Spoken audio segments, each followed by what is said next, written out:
gente? Tá tudo bem por aí? Por aqui tá tudo no maior afino, tudo no compasso. A gente continua, ó, dando muito close certo, fazendo vogue. Esse é a Estação Plural, eu sou o Fefito. E eu tô junto com minhas companheiras lindas, maravilhosas, muito bem amadas, bem resolvidas, inteligentíssimas, Mel Gonçalves e Ellen Oléria.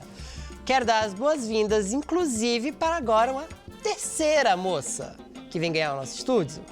Ela tem o samba correndo nas veias, tem a Bahia pulsando no sangue de paulista e tem uma voz que é das melhores coisas desse país. E não somos só nós que achamos não, tá? Não tô aqui babando o ovo por nada não. Ela é reconhecida do país inteiro. Ela é o máximo. Ela tem uma fã declarada que se chama Maria Bethânia. Se Maria Bethânia diz que é bom, a gente só acredita e segue junto, não é não? Com vocês, Fabiana Cosa, muito bem-vinda! Bem-vinda! Obrigada, que bom estar aqui com vocês. A gente queria muito você aqui há muito tempo. Eu também queria. É verdade. Mas deu certo, né? Opa, sempre dá certo, né? Você foi eleita a melhor cantora de samba pelo Prêmio da Música Brasileira, né, em 2012. O samba é um gênero musical tipicamente brasileiro. Então é uma questão de probabilidades que uma das maiores cantoras do samba do Brasil será também uma das maiores intérpretes de samba do mundo. Então é isso, gente. Nossa convidada de hoje é uma das maiores intérpretes de samba do mundo, sim, senhor. Só isso, viu? Lide com isso.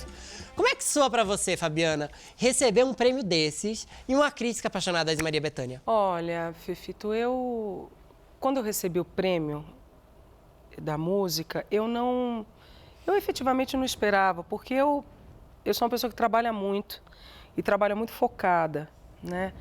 Eu tenho uma relação não muito boa com um certo histrionismo, com uma coisa muito histriônica da profissão que as pessoas fazem e tal. Então, o que eu fiquei muito feliz e muito satisfeito de ter recebido o prêmio foi que ele foi fruto de, na época, já de 17 anos de carreira, né? De ralação, né? A gente sabe o que é você não ter necessariamente parceiros financeiros com você e você levantar o seu trabalho, né? Que foi o que eu sempre fiz. Agora, eu sempre tive parceiros fiéis, parceiros artísticos muito fiéis, né? Pessoas que são da música de verdade, né? E que sustentam a música desse país há muitos anos. Músicos que se dedicam à música instrumental, que se dedicam a trabalhar com cantores, que trabalham com teatro, que trabalham compondo trilhas para dança e tudo mais. Então, tenho tido a oportunidade de trabalhar com todas essas pessoas. Quando eu ouvi meu nome anunciado ali, eu lembro exatamente dos gestos que eu fiz. Eu levantei, olhei para cima, agradeci e compartilhei mentalmente com todas as pessoas que já tinham passado pela minha trajetória naquele momento e para as pessoas que estavam lá. Por exemplo, a Nenê, minha produtora que está aqui, estava lá comigo para receber esse prêmio. E do meu lado estava o André Santos, que tinha feito uma das direções de um dos trabalhos, e o Paulão Sete Cordas. Paulão. Né? E não esqueço, quando eu cheguei nos bastidores, né, porque aí você recebe o prêmio e você vai para os bastidores. Quando eu cheguei nos bastidores, tinha a banda Mantiqueira toda ali, eles estavam acompanhando os artistas do prêmio. E são meus parceiros de muito tempo, né? Nalô Proveta, Gil e tudo mais. Eu toco com a Mantiqueira. Então, eles todos aplaudindo, torcendo, porque eles estavam numa torcida para que... É porque é um de nós que ganha. Então, essa torcida eu entendi assim. Então, o que eu penso eu acho legal o prêmio, eu acho que o prêmio me ajudou a ter uma certa visibilidade, talvez que até aquele momento eu não havia conquistado, mas o prêmio está lá, enfeitando a minha casa e a minha vida foi no dia seguinte, já era, pum, Fabiana, bora. Trabalho, foca, né? Trabalho novamente. É trabalho. Tá junto com a crítica da Maria Bethânia. Tem uma coisa que é muito precisa. legal também, que eu acho que além dos músicos, tem uma legião de fãs, que são pessoas que acompanham o seu trabalho, que vão te Eles ver. ganham junto com você, né, Ellen? Eles ganham junto o prêmio, isso, sabe? Então reconhecimento, né, também. Porque é quase que o prêmio diz também para eles assim, olha, nós também estamos vendo essa artista, né? Astral. Então isso é muito legal. É maravilhoso ouvir da crítica uma opinião positiva. Mas pode ser válido também ouvir uma crítica menos apaixonada e que seja menos construtiva. Fica ruim mesmo quando certas opiniões destroem suas escolhas, seus critérios, seu trabalho. Ih, já passei por isso. Tem gente que usa o poder que tem sobre você só pra te derrubar. Às vezes ele nem tem poder nenhum, mas ele tem uma opinião tão firme que te influencia, sabe? Tem muita relação que é assim. Sabe aquela pessoa que finge que tá passando a mão na sua cabeça, e, na verdade, está se colocando dentro da água, se afogando, bem psicopatinha? Sabe aquela pessoa que, em nome de um suposto amor, te agride abertamente? A vida tá cheia de relacionamentos abusivos. O Estação Plural foi ouvir o que a psicóloga Raquel Silva Barreto tem a dizer sobre isso. Roda o Vitor. É muito difícil você reconhecer um relacionamento abusivo, até porque ele começa de um modo muito sutil. Os sinais seriam um controle muito grande, uma possessividade, um ciúme que sobressai muito, o parceiro ou a parceira te colocarem para baixo no relacionamento, querer te persuadir de certa maneira, manipular, começar a ter mudanças mais bruscas de humor. E tem a violência sexual também, ligada a esse abuso. E quando você reconhece, tem sempre a questão da manipulação do parceiro, da parceira. Ah, mas eu posso mudar, isso pode mudar. E as pessoas se prendem muito, as pessoas que eu recebo se prendem muito a essa crença de que, não, eu acredito que o meu parceiro ainda pode, que a minha parceira vai mudar. E isso torna um pouco mais difícil essa relação, essa questão de sair do abuso. Outras vezes você tem também a questão econômica, a questão financeira. As pessoas retratam que ainda dependem desse parceiro, dessa parceira, economicamente. Você pode ter filhos nessa relação envolvidos, então vai para a questão jurídica. Tem a questão emocional também, você está tão para baixo nesse relacionamento já, que você não tem estrutura. E somado a isso ainda tem a questão da violência, da agressividade, enfim, da violência física e do medo do que a outra pode vir a fazer. Então são muitas questões correlacionadas nessa saída do abuso, de uma relação abusiva. Difícil é identificar, né? Realmente a gente precisa identificar. Pois é, gente. É difícil identificar uma relação abusiva. Você consegue ser essa pessoa que dá o toque ou que identifica que às vezes está sendo abusada? Olha, Fefito, eu já passei por uma situação assim. É muito difícil e tem algumas informações que a psicóloga dá que são preciosas. Assim, eu chego a achar que essas relações, muitas vezes a gente não consegue identificar o limite, né, da gente deixar de ser, a gente passar a ser e viver a vida do outro e querer que o outro seja, né, porque que é um tem a ver com a questão da dominação, como ela estava dizendo e tudo mais. Agora, são relações extremamente perversas, assim, porque a gente não percebe muitas vezes, sobretudo quando o relacionamento é uma aposta, aquela grande aposta da vida, quando você acha que aquele, né, e diria mais, essas relações abusivas começam dentro de casa. Eu acho que a gente encontra muito nessa primeira microcélula de poder que é a família, né? Na relação com a mãe, com o pai, que está muito relacionado com dinheiro também. Sim. Porque sou eu que mantenho a casa, enquanto então você estiver sob o meu teto, faz o que eu quero. Exatamente. Né? E a gente já vai aprendendo que a gente, por causa do dinheiro ou por causa de uma estrutura física ou de segurança, sei lá, a gente acaba se submetendo a uns abusos. Justo, né? Vamos na primeira infância, quando a menina é agredida pela primeira vez, quando o menininho da mesma idade que ela empurra ela no chão, e aí vem alguém, a mãe ou de alguém, e fala assim, ele tá fazendo isso porque ele gosta de você. É estranho. E aí você já confunde isso e você já absorve aquilo pra você. Bem importante que acho que você tá falando, Mel, que é esse suportar o abuso, né? Ele está dentro da cultura do machismo de uma forma muito, muito forte, muito cruel. Aquele porque homem, é o jeito dele. Justo. Né? E aí a mulher também vai suportando, porque existe uma culpa já introjetada, né? Sim. Nessa história toda. Então, não, mas olha, hoje ele está nervoso. Sim, não é assim. Hoje não é um bom dia, ele chegou tão cansado do trabalho. Não, você tem que entender, ou seu pai, o seu irmão, o seu marido. É uma fase complicada, né? Então, esse é um lugar em que as mulheres sofrem muito. Sim, então vulneráveis abuso. desde sempre, né?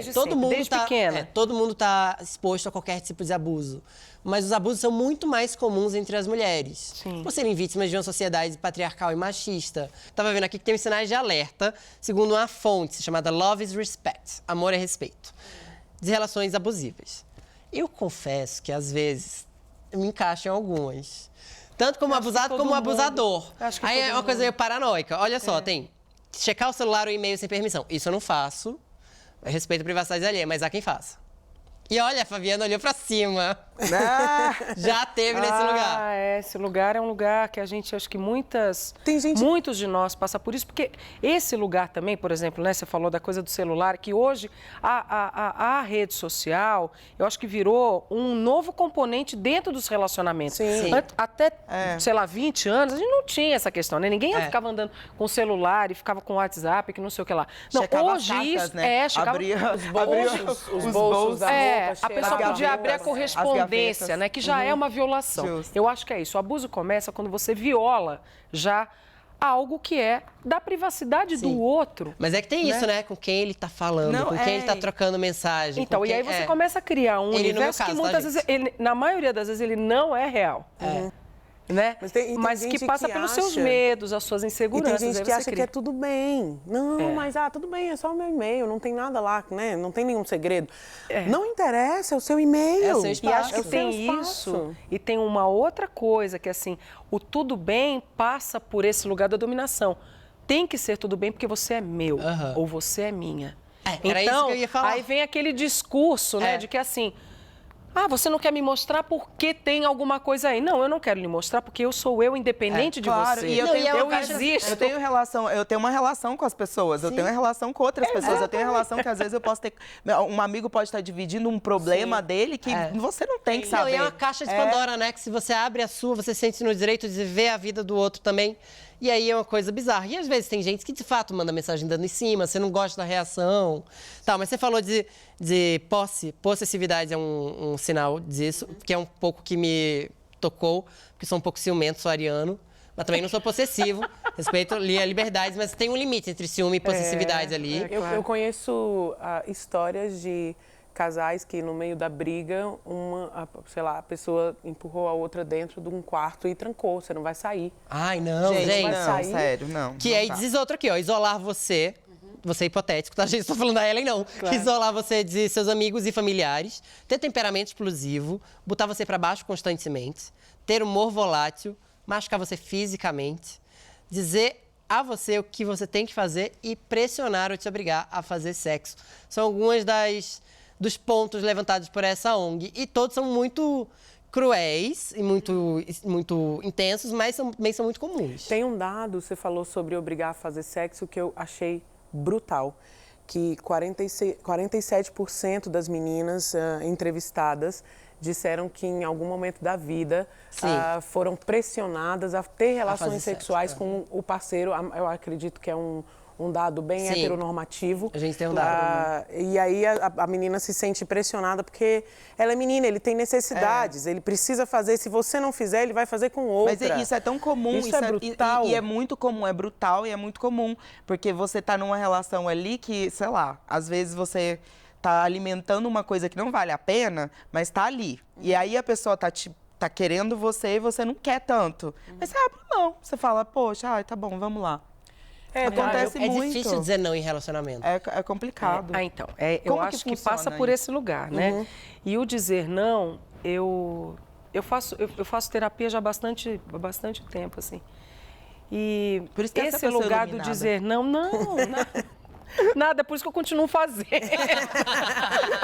Eu continuo fazendo.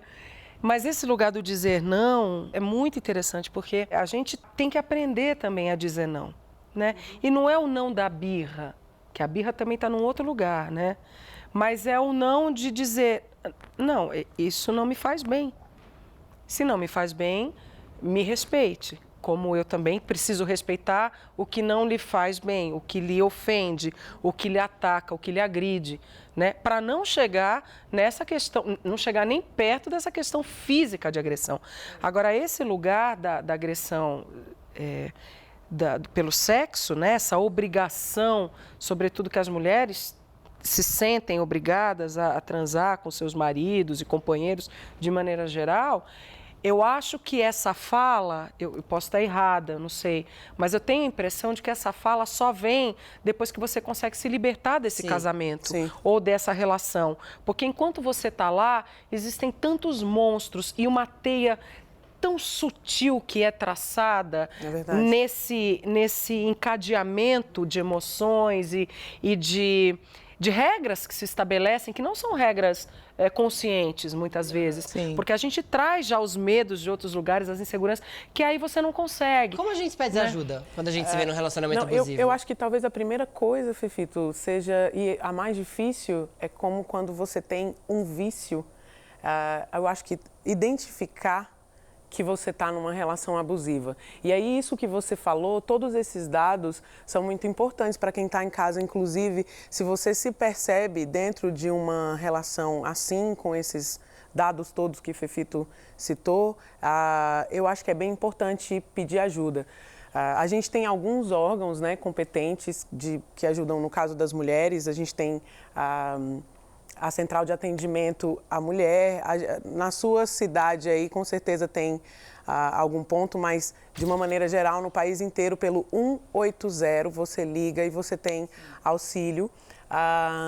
E acho que uma outra coisa, essa parada do vício que eu falei, é tipo isso mesmo. A gente... É como se a gente estivesse viciada dentro de uma relação abusiva. A gente repete padrões, né? E é uma questão também de conversar, né? Porque muitas vezes essas mulheres não têm com quem falar. Conversar com uma amiga, trocar ideia, falar sobre o que rola dentro do relacionamento, às vezes abre o olho da gente, sabe? Porque tem muitas meninas que não consideram, tipo, uma puxada de braço no meio de uma boate uma agressão. Entendeu? Tem que ficar atenta. E é tão ridículo, porque esses dias eu tava até fiz um post sobre isso, porque eu falei, a gente vê uma menina sendo arrastada por um cara, por 2 quarteirões na frente de todo mundo e ninguém faz nada. Tipo, de quem é a responsabilidade, sabe? Eu acho que a partir do momento que tá ali, que eu tô vendo aquilo, a responsabilidade também é minha, sabe? Eu preciso fazer algo. Como é que a gente intervém num abuso, hein? As pessoas se sentem muito coagidas, né? Quando vem uma cena, e eu acho que tem a coisa cultural também. Mas é sempre bom lembrar que é importante a gente intervir. E não vale aquela conversinha fiada de tipo, não, porque ela gosta, ela gosta. Não, ele é namorado dela, não tem nada a ver. Eu vi a pesquisa que ele não absurda. É dono dela. Outro dia, diz que e ela pelo não menos, gosta, não. pelo menos 53% das pessoas entrevistadas, não lembro exatamente qual era a fonte dessa pesquisa, achavam que em briga de marido e mulher não se mete a colher. Então, você vê lá um homem e uma mulher brigando, você tem que ficar calado porque só eles sabem do relacionamento. Mas não. Na verdade, não. É porque tem especialmente se está partindo para um peso, para uma agressão, para um física ou verbal. Sim. Nesse caso. É porque tem diferença também, né? De uma discussão para uma briga. Quando a gente está discutindo, a gente está discutindo por questões. Quando eu estou te ofendendo, é completamente diferente. A ofensa não passa pela discussão. Eu acho que não. Acho que a gente consegue chegar num limite de trocar, tem sabe? Tem que ter limite. Justamente. Acho que é isso mesmo. Eu acho que essa comunicação dentro de qualquer relação, né, de amizade e tal, mas isso se acentua muito dentro de uma relação afetiva, né, de homem, mulher, mulher com mulher, homem com homem, enfim. Nos casais, eu acho que quando existe a barreira da não comunicação, ou seja, eu falo e você tem que escutar, ou você diz e eu tenho que escutar e não falar, acabou. Acabou. Porque já começou o abuso aí.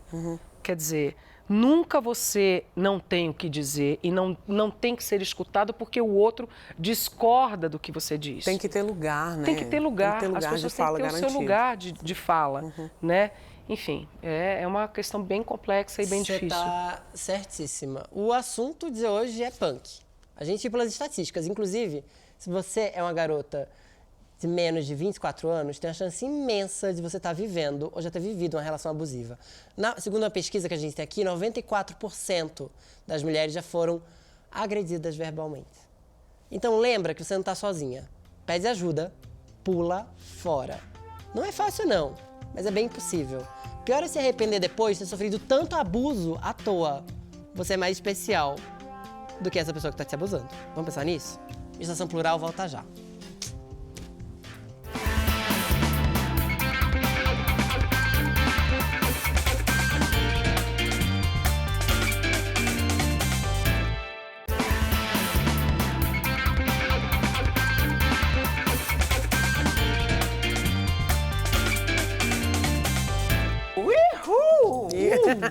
Oi, gente! Que delícia estar aqui com vocês para mais uma Estação Plural, transmitido pela TV Brasil e pelas rádios Nacional e MEC. Tá chegando agora? Perdeu o primeiro bloco? Se liga, hein? Depois você procura aí na nossa página do Facebook e no site da TV Brasil. Agora senta aí que o papo é salto alto. Menina, eu amo. Sim, o salto alto é um assunto muito complexo, porque ele é muito mais do que um simples acessório, gente. Ele é empoderador instantâneo. Você calça o salto e tudo muda. Sua altura muda, suas pernas mudam, sua postura. É quase um superpoder. Oh. Em que ocasião você apela para o salto alto? Conta pra gente, Fabiana. Olha, eu já apelei mais para o salto alto. A idade vai fazendo com que você vá diminuindo a altura do seu salto. Então, eu fui descobrindo também que corporalmente eu posso estar, usando essa palavra muito da moda, empoderada de uma outra forma, né, com a minha postura. Então, eu fui melhorando também essa coisa da consciência corporal e tudo mais. Mas já usei muito salto alto. Sempre gostei, sempre achei elegante. Situações de palco, eu uso menos salto. É curioso. Eu uso menos salto porque, como eu tenho, como a Ellen também, a gente vem um pouco do teatro e a gente vem um pouco da dança, então os pés no chão, né, eles dão grounding, né, pra gente, né? Eles dão esse aterramento, né? Então dão essa segurança mais no corpo. Você sabe que de tanto fazer isso, Mel, hoje, se eu coloco um salto alto e eventualmente eu preciso, vai cantar, né, como orquestra, vai cantar, fazer uma participação especial no show de alguma pessoa, aí você usa um salto. Mas eu tomo cuidado com o tipo de salto, porque eu me sinto insegura. Eu já me senti Salto muito segura isso, quando eu era né? mais jovem, um pouco. Não que eu seja, não estou me sentindo velho, não é isso, mas eu quero dizer, jovem mesmo, assim, 20 e poucos anos eu usava muito salto, mas hoje eu uso menos porque eu me sinto insegura. Essa coisa de insegurança, acho que é um debate que a gente sempre tem também nos círculos entre as meninas feministas também, porque eu acho que tem algo de inseguro no salto. Você imagina numa necessidade de fuga, num tiroteio, num Eu sei assalto. correr de salto, viu, Ellen? Eu aprendi. Mas é isso, eu acho que é possível sim, mas a gente, de alguma forma, a gente é a vítima, a vítima potencial, mais fácil. Eu já fui porque vítima. O salto E pode tava de quebrar, salto. torcer, né? Também Exatamente, o salto pode quebrar. Te deixa mais vulnerável, né? Exatamente. Aí a gente fica mais exposta, não só em relação a essas circunstâncias, mas a gente estava comentando, quando tá frio e você precisa ir elegante, você faz o quê? Bota um terno. Aí você tá todo protegidinho, um sapato maravilhoso. Agora as meninas botam um salto alto, o pé tá todo à mostra, ela tá toda exposta com um vestido, um vento terrível entrando por baixo, uma echarpe que não cobre nada. Então, assim, em várias dimensões, acho que o salto também bota a gente em risco. Eu adoro um salto, mas a gente precisa ficar muito atenta mesmo. A história mostra que o salto alto foi primeiro usado pelos homens. Os açougueiros no Egito improvisaram um salto de plataforma para trabalhar e não pisar no sangue dos animais. Os sapatos de salto surgiram na Pérsia, onde hoje é o Irã, para aumentar o controle dos cavaleiros sobre o cavalo. Quando os europeus descobriram o salto, os sapatos viraram figurino de aristocratas e da realeza. E no século XVII, o salto era uma peça unissex. Mas aos poucos, homens e mulheres foram abandonando o uso, né? Enfim. Eles reapareceram em 1800 e pouco nas fotografias pornográficas, que não dispensavam saltão. E parece que foi assim que eles viraram um ícone do erótico, né, gente? O sapato de salto é um fetiche ou não é? Fala, sim, diz aí pra gente. O que você sente quando você bota um salto? Você sente mais sexy? Eu acho que sim. Eu acho que é sedutor, eu acho que é elegante, é bonito e tem uma coisa de... Tem uma sedução, tem sensualidade. Eu acho que tem uma É porque deixa o quadril mais rebolante, talvez. E deixa a perna, ele deixa a perna numa outra conformação, né? Porque você tem que acionar, tem uma coisa de musculatura que muda, né? Porque muda o seu equilíbrio. Então, né? eu vejo mulheres de salto sempre assim, ó. Sempre altivas. Não é à toa que a gente usa essa expressão de pai, jogou de salto alto no futebol. É claro. Outro pai, ele tá lá em cima do salto, porque ele tá de nariz empinado. Porque o salto alto dá um poder às mulheres, uma altivez. E você precisa efetivamente, para se equilibrar em cima do salto, mudar a sua região de equilíbrio. Você muda, porque você está projetada à frente com o salto. Tem um jeito então você também, precisa dar uma Tem um trabalho reorganizada, abdominal diferente, a bunda da gente fica empinada e super desenhadinha, que é uma maravilha. A panturrilha começa a gritar, né? E aí ali aquele músculo que você fala, poxa, eu malho, não aparece. Quando Aí você ele bota o aparece, salto, ele É aparece. exercício também, usar salto? Também, tem umas meninas com a perna super definida só de salto. Imagina, meu irmão, tem uns saltos que são desse tamanho que parece que você tá andando de perna de pau. As meninas de escola de samba, a gente vê muito isso, né? Sim. As passistas, Sim. né? Não, eu não vou nem falar das passistas de hoje em dia, que chamam de passistas, que na minha opinião não são a maioria delas, que são fabricadas dentro da academia. Mas a passista de escola de samba... Gostei disso. Receba. Né? A passista de escola de samba, a menina que é da comunidade, que a gente conhece, que nasce no samba, elas não vão para academia. Elas vão para a vida. Elas são secretárias, elas são operárias de fábrica, elas são uma série de coisas. E no carnaval, que é o momento em que elas ganham destaque dentro da escola, né? Porque elas têm esse talento para dança, elas põem o salto e esse salto Engrandece. junto com esse corpo maravilhoso, com essa dança incrível, engrandece, deixa as tornas gigantes, né? É muito bonito de ver também. Eu amo muito salto alto, mas eu também me sinto às vezes insegura, por isso que hoje eu tô diminuindo o tamanho do salto. Mas, ó, Estação Plural, foi ouvir a opinião do Fernando Pires, já usei pencas de sapato dele, criador de vários sapatos bafônicos maravilhosos. Quer ver? Roda, VP.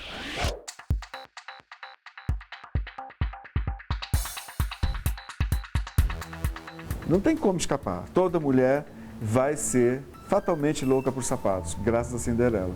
Porque o que a Cinderela ganhou com um sapatinho de cristal? Um príncipe e um castelo. O sapato denota poder. Eu acho que a mulher sem salto, ela murcha um pouco.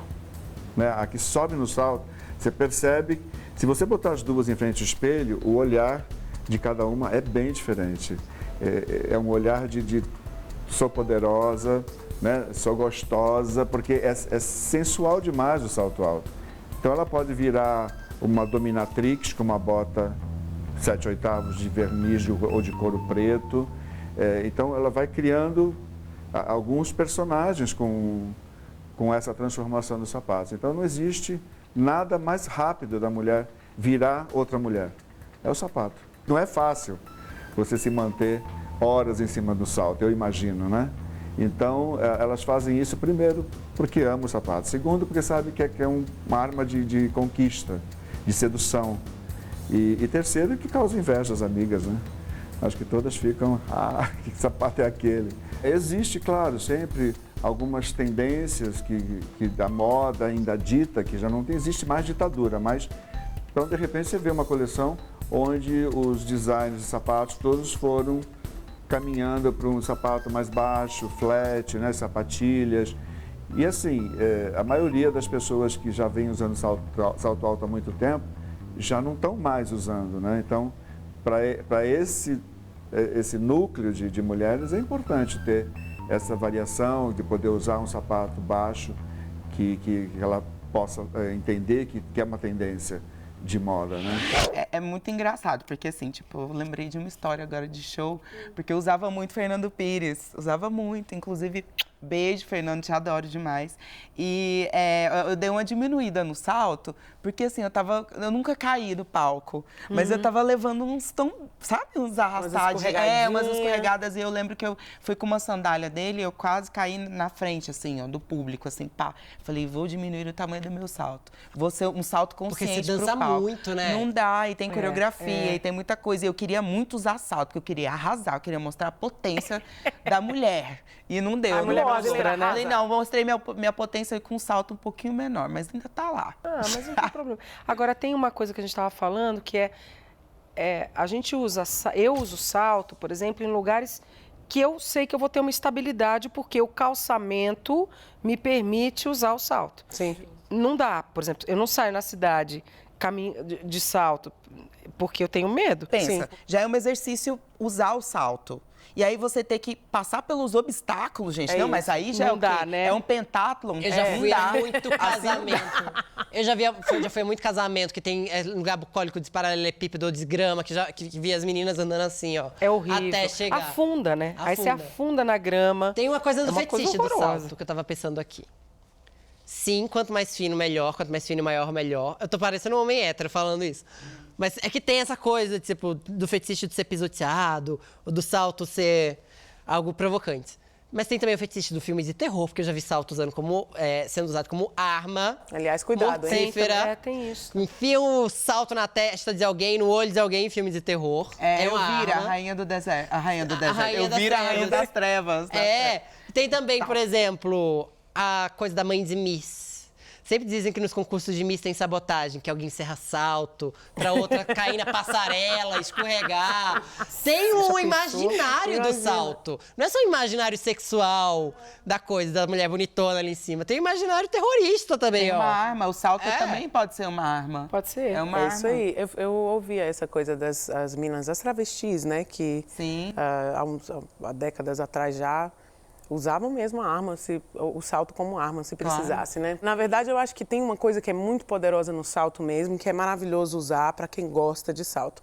Poxa, e se a mina não gosta de salto? Claro. Se o mino não gosta de salto, deixa a pessoa à vontade, né? Eu Se a acho pessoa sempre tá essa à coisa do vontade conforto. Você tem que com tá- salto, use o salto. Eu conheço E vários tem caras vários que usam salto. recursos para deixar mais confortável o sapato. Tem umas célulazinhas de silicone que você coloca nos lugares. Falando nisso, super falando legal. assim, se a pessoa quiser usar, pode usar. Eu já deixei de usar salto várias vezes, porque o cara ficava mais baixo que eu.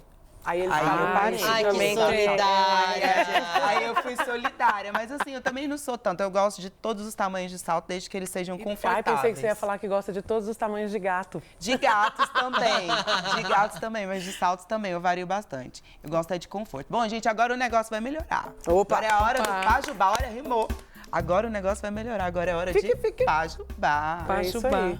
Fabiana, sabe o que é pajubá? Não. Nunca vi nem comia, só ouço falar. Ó, o pajubá é uma linguagem utilizada pelas travestis e foi apropriada pelo mundo LGBT todinho. Hoje em dia todo mundo usa. Já ouviu bafo? Já, vários, assim.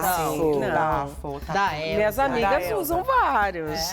Pajubá, eu não lembrava que era pajubá. E hoje a gente tem uma palavrinha pra você. A gente vai falar a palavra, te dá 3 opções. Tá. Você vai escolher qual das opções você acha Que eu acho que é o correta. significado, tá? Isso. E aí, depois, quando a gente voltar, a gente vai te perguntar e vamos ver se ela vai ganhar o troféu Irene Ravache. Você aí de casa também. Hashtag Estação Plural. Hoje a palavra é palavra, né? Copo d'água. A palavra composta. É uma palavra composta. Copo d'água quer dizer letra A, pessoa sem graça. Lá vem o copo d'água. Copo d'água. Letra B, pessoa transparente, que só diz a verdade. Sincerona, né? Lá vem a copo d'água, vai falar tudo A na tua sincerona cara. da boate. Ou letra C, a pessoa à toa que não vale nada. Tá fácil ou tá difícil? Rapaz! Eu tenho já a minha escolha. Eu acho. Verebecando Catalanda. Vai levar o troféu Irene Ravache? Será que você aí de casa vai levar o troféu Irene Ravache? No próximo bloco a gente volta, hein? Sai daí não.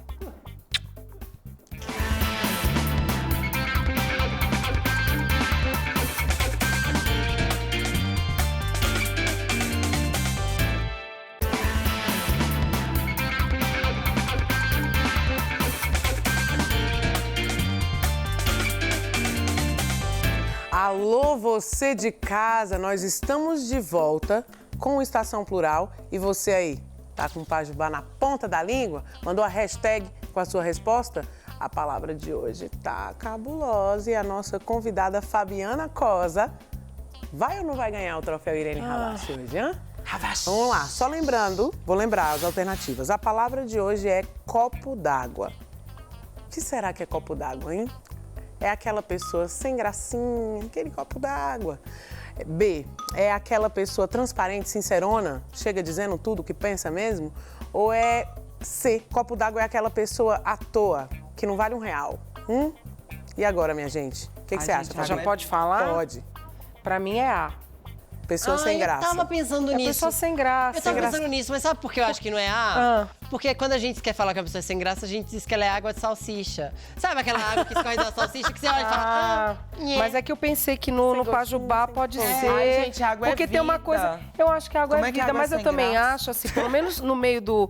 Eu fui muito criticada no meio do samba, criticada no bom sentido, pelos amigos, porque eu não bebo nada que é alcoólico. E aí o pessoal falou assim, a Fabiana é sem graça, ela vai tomar água, quer ver? Entende? Então eu pensei nisso. O que você acha? Nossa especialista em Pajubá. Gente, eu, assim, ó, vou na letra B. Eu também quero ir na B. Vou com a Mel. Vai na Sincerona? Eu vou na Sincerona. Pessoa sem graça. Eu vou Minha no gente, A. quem ganhou o troféu Irene Havas foi nossa convidada Fabiana Costa!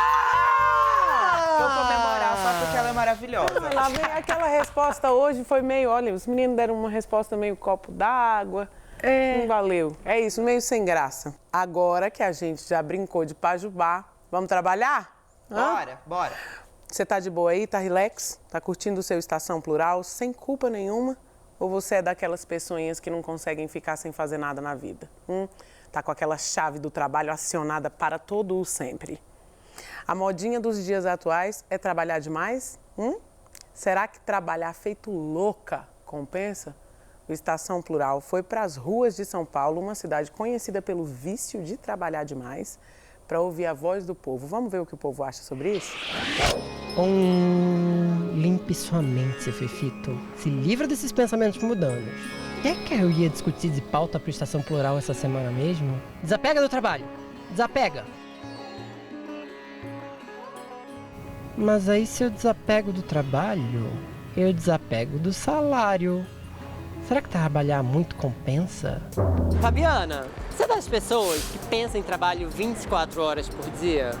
Nem tanto, mas a maioria do tempo. Trabalhava 12, 15 horas por dia. Chega no sábado, eu trabalho ainda, já fala, caraca, amanhã é domingo. Ai, segunda eu já tenho que trabalhar de novo. Eu que lancei o saco de lixo em São Paulo. Jura?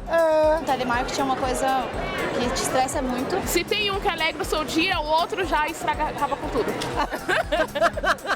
Algumas pessoas já se afastar pelo fato de eu estar muito nervosa com algumas coisas. Eu trabalhei aqui no Largo 7 de Setembro como faxineiro. Compensa quando o salário cai na conta todo dia 10? Não compensa, até choro. Eu já sou formado em Direito. Eu entrei na faculdade com 45 anos. Você é dessas que tá jantando com o boy e aí de repente você para pra checar e-mail pra ver se veio ordem do chefe? Eu faço isso. Inclusive, eu tô de férias e minha chefe vez ou outra manda uma mensagem. Ah, não, gente, a chefe da Poliana não é legal. Mensagem nas férias? Onde já se viu? Acho que o motivo maior deve ser o dinheiro, né? Ganhar e acabam deixando o viver de lado. Às vezes eu jogo o celular pra lá, deixo na bolsa pra dar uma quebrada. A minha sorte é que eu gosto muito do meu trabalho. Sou feliz por ter trabalhado muito. O trabalho é a nossa alegria. Minha gente, trabalhar é bom demais, né? Alguém falou ali, você fica trabalhando e esquece da vida, mas trabalhar também é vida, é ou não é?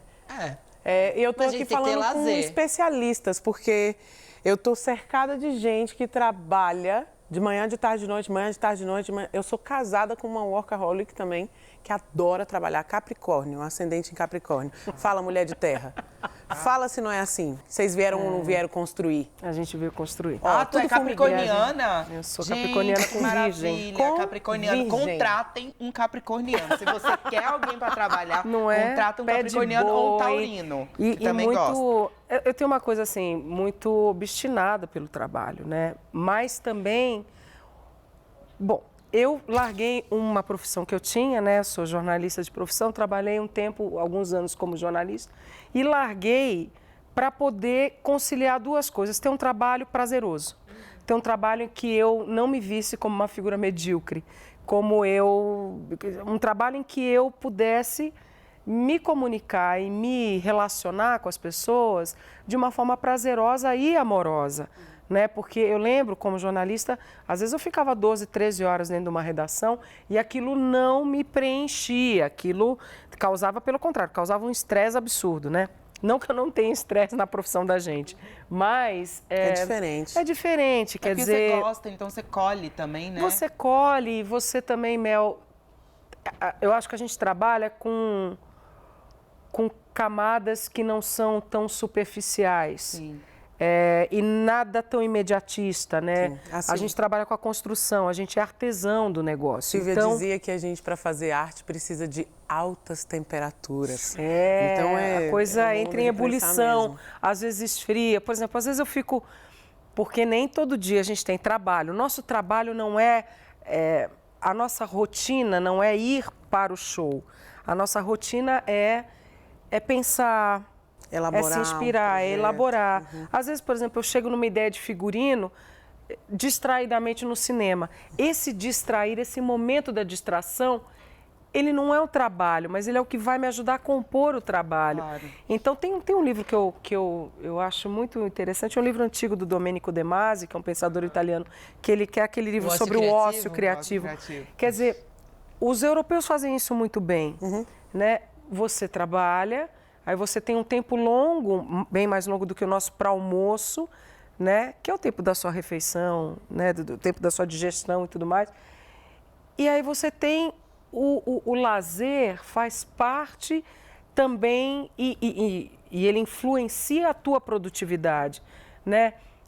Eu acho que a gente vive e a gente se depara o tempo todo com pessoas que são muito infelizes porque elas não estão na profissão que elas gostariam, elas não exercem um trabalho e um ofício que lhes dê prazer, né? Elas repetem uma fórmula americana, né? Americanizada de trabalho que começou no mês passado, que começa, né? no século passado, né? Com o Fordismo e tudo mais. Então, quer dizer, e aí quando você repete, você não cria, você não pensa. E falando né? nisso, Fabiana, falando sobre essa coisa de trabalhar com prazer, se a gente for para o nicho de atletas, artistas, gente que trabalha com a palavra também, escritoras, cineastas, fotógrafas. Essa galera, geralmente, para trabalhar com o que ama, acaba desenvolvendo um outro trabalho paralelo, que é o trabalho do sustento. Porque a arte e o esporte dificilmente aproximam a gente desse sustento, né? Que é esse universo de mercantilização mesmo, de poxa, a gente precisa comer, a gente precisa morar, a gente precisa vestir. O que você acha? Você acha que isso ainda é real? A gente ainda tem esse cenário difícil para atletas e artistas? Acho que tem. E acho também, Ellen, que tem um outro lugar do artista hoje nesse mundo que a gente está vivendo, né? Que é o lugar do que administra, ou do que tem que aprender a administrar. Eu também acho um saco isso. Outro dia eu ouvi um artista falando isso. Eu não nasci um administrador, eu não tenho que administrar nada. Eu tenho que viver da minha música, eu tenho que viver do meu trabalho. Perfeito, eu também acho essa fala ótima, mas não me cabe.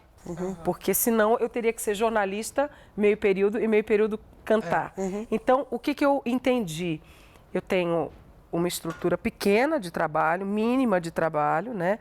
Uma produtora que está ao meu lado, que é a Nenê, que trabalha muito e a gente se afina muito bem. E eu também, eu continuo, mas eu já tenho isso. Eu sempre fui uma pessoa, eu sempre fui muito proativa e sempre fui uma figura de liderança e de aglutinar pessoas também, né? Então, eu consigo sobreviver do meu trabalho porque eu também ressignifico o meu trabalho. Eu não só canto. Eu sou uma cantora que também pode escrever, eu sou uma cantora que também pode assinar uma ocupação, uma curadoria, como eu fiz recentemente lá com o pessoal do Itaú Cultural no Cartola. Eu sou uma cantora que também pode atuar. Sim. Para isso, eu vou me cercando de conhecimentos de mestres, professores, coisas que eu não sei, Fefito, mas que eu vou atrás. Né? Então, por exemplo, para eu participar, eu acabei de escrever numa publicação que sai na Federal da Bahia. Sim.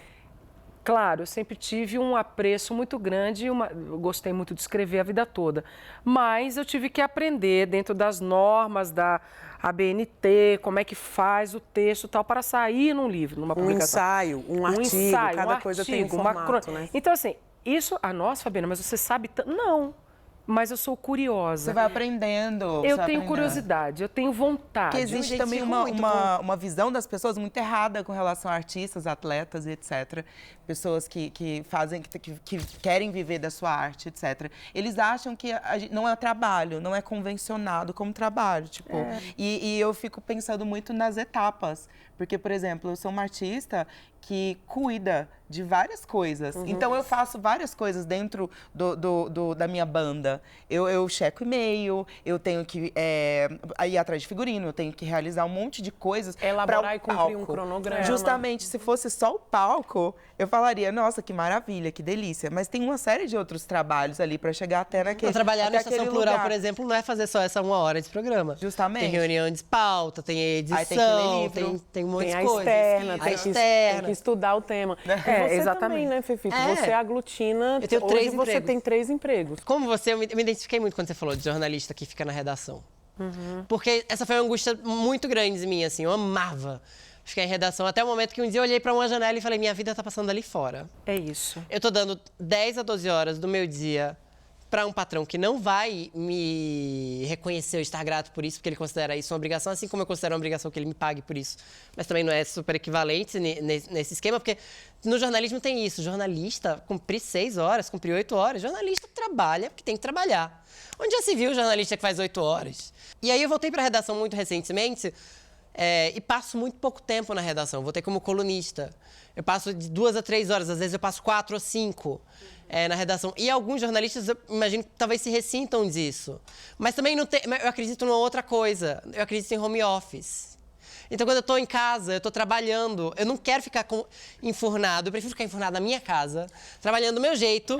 Aí na redação eu ia arrematar as coisas, passar um tempo muito grande, confinado, num ambiente que outras pessoas já estão confinadas, que não me trazem boas lembranças. Gente, isso que você está falando é uma coisa interessante, porque assim, a gente tem que viver. Isso, é né? isso que eu ia falar. O trabalho é observar, é estar com as pessoas, né? Eu, por exemplo, quando trabalhava como jornalista, eu tinha a sorte de ser mais repórter do que redatora. Então, eu escrevia as matérias, mas eu era sempre mandada para a rua, porque eu gostava muito de conversar, eu era muito curiosa.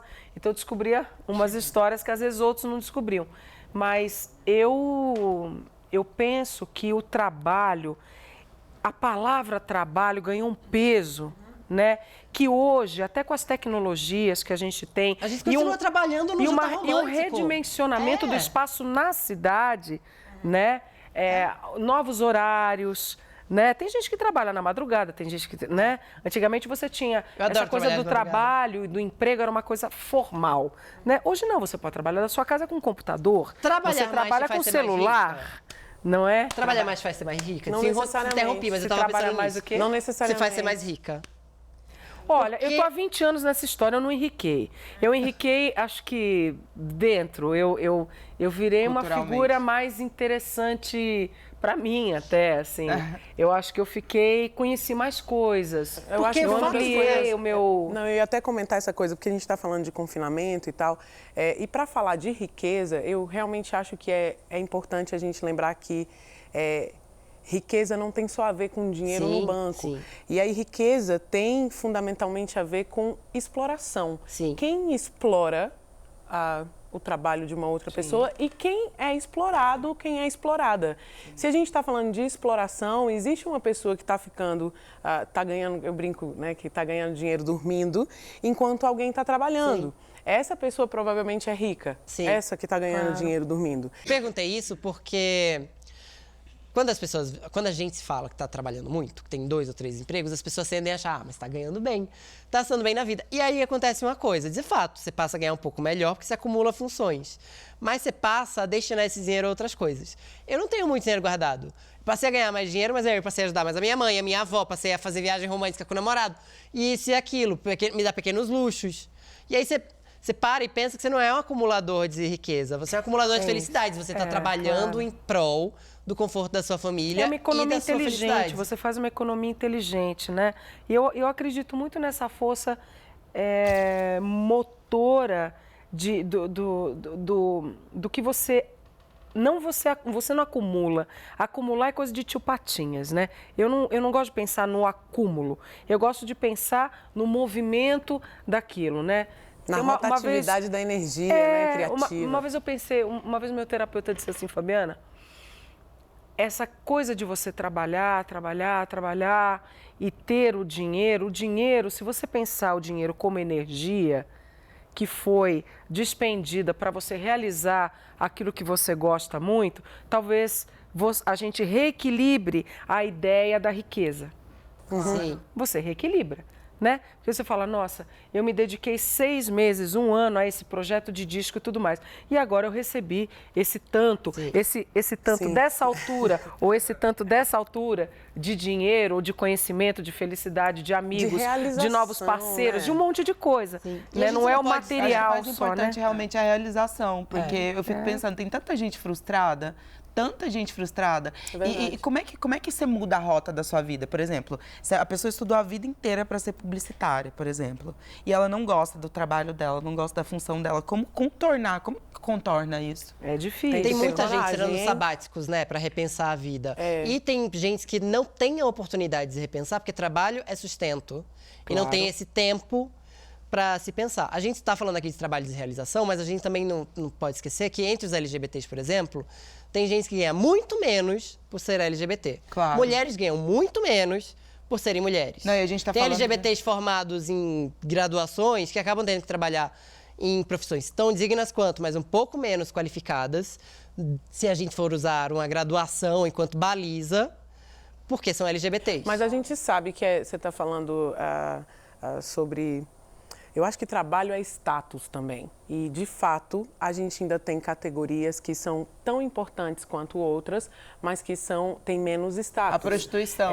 A prostituição, o lixeiro, a gente já teve uma profissão que era muito respeitada e muito desejada, que era de professora. Hoje ninguém quer, porque de fato é desvalorizada. A gente tem as profissões relacionadas à segurança pública, aí todo esse aparato do Estado também, que é o tal do funcionário público. O que você é? Aí a pessoa responde, funcionário público. Peraí, o que você faz na sua repartição? Qual é a sua função? Qual é o seu trabalho? Funcionário público virou o trabalho, né? Sim. Então, assim, e de fato a gente sabe que é muito complexa essa engrenagem da realização. Claro. A gente está falando de uma coisa que é de certa forma, uma dádiva, né? O trabalho, de certa forma. Porque muita gente, por exemplo, pessoas trans que não têm nem acesso a poder escolher em que querem trabalhar. Porque nem o mercado de trabalho se abre para essas pessoas. Então, e que são qualificadas e não têm chance. Isso.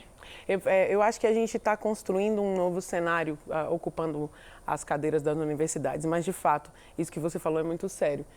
Mulheres ainda recebem, ocupando um mesmo cargo e trabalhando, às vezes, muito mais horas, recebem menos do que homens. Pessoas negras recebem menos do que pessoas brancas.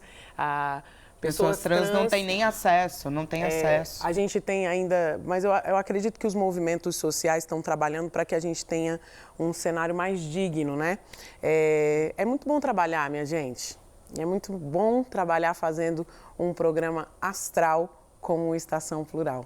Mas bom mesmo vai ser quando todo mundo tiver trabalho e, se possível, aquele trabalho, hein? Que você curta fazer e que tenha a paga justa. Aí sim vai ser bom. Né, ou não é? O trabalho mantém a gente sã. E o Estação Plural vai ficando por aqui. Fabiana Cosa, muito obrigada. Obrigada, pela sua companhia. Querida. Foi maravilhoso, valeu tão a pena. Gostoso o assunto demais. Obrigada, muito obrigada. Vocês são ótimos e um prazer poder conversar. Eu ficaria aqui à tarde toda. Nos dias que eu estiver nervoso, deixa eu te ligar, só pra você me acalmar com essa voz. Pode ligar. Você fica falando qualquer coisa. Não, eu falo o que você quiser. É isso aí. Obrigada a você de casa também, viu? Pela sua companhia, pela sua hashtag nas redes sociais. Até semana que vem, viu? Semana que vem tem mais Estação Plural. Tchau.